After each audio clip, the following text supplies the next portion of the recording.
Monstrous wildfires rage near Bordeaux in France. Imagine attending church today in that region and hearing Jesus say, "I have come to bring fire, and how I wish it were already blazing." The rest of us are likely to be equally perplexed as we hear Jesus ask, "Do you suppose that I am here to bring peace on earth?" Jesus' question seems hauntingly relevant. Just in recent days, China demonstrated military might against Taiwan. Israel inflicted heavy artillery on the Gaza Strip, killing children. The biggest nuclear plant in Europe, in the Ukraine, was hit by Russia. In Nicaragua, Catholic Bishop Rolando José Alaveres is imprisoned in a church building for daring to criticize Nicaraguan President Daniel Ortega. As electricity outages are threatened in Ireland, it is sober to consider American philosopher Cornel West's perspective and observation that we're living in an era best described as a spiritual blackout, which is the relative eclipse of decency, honesty, and integrity.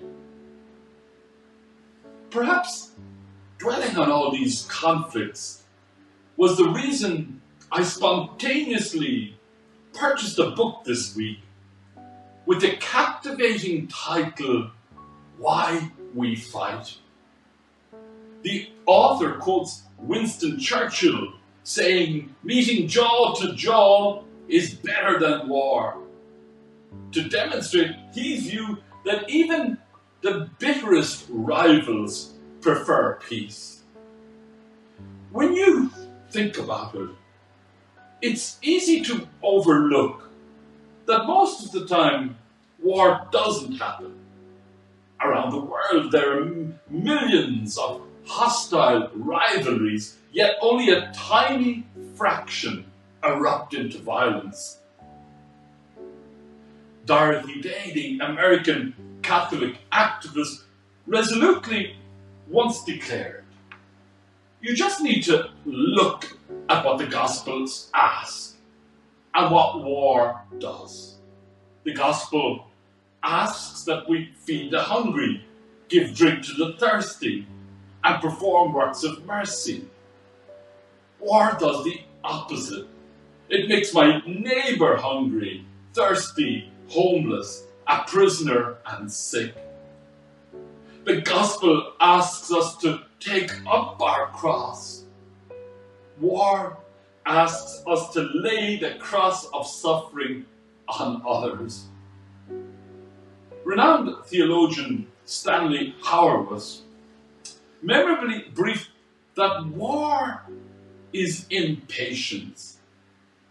He taught that the way of Jesus takes a longer term and deeper approach than the quick solutions that attack, violence, and war promise.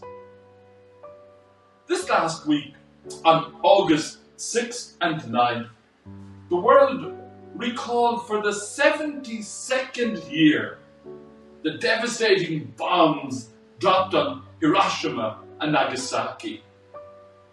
Upsettingly, the bomb dropped on Hiroshima was nicknamed Little Boy, and tragically, it obliterated that city.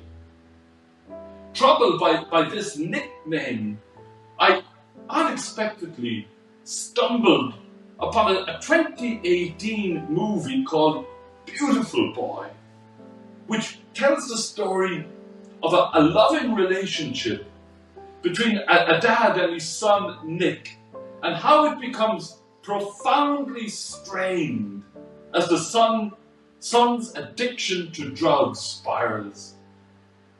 The movie relays 3 messages to families struggling with an addicted loved one.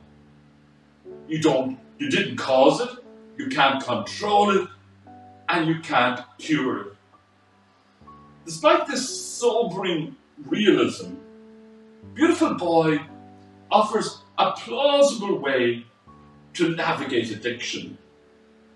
The nickname Little Boy and the tender movie Beautiful Boy anchored my mind on a helpful idea argued for by mathematician Brian Swin, who wants every child to be told, you come out of the energy that gave birth to the universe.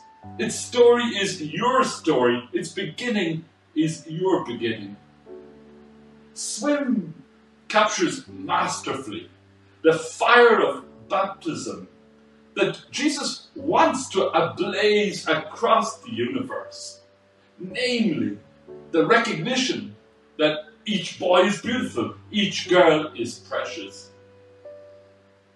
Bishop Rolando this week sang a popular Nicaraguan song called El Amigo. In captivity, he sung out, in certain difficult moments in life, we are looking for someone to help us find the way out. In a time of war and addictions, with outages and blackouts, one can almost hear Dorothy Day counsel, keep your eyes on Jesus. The Gospels are a light switch to peace. Amen.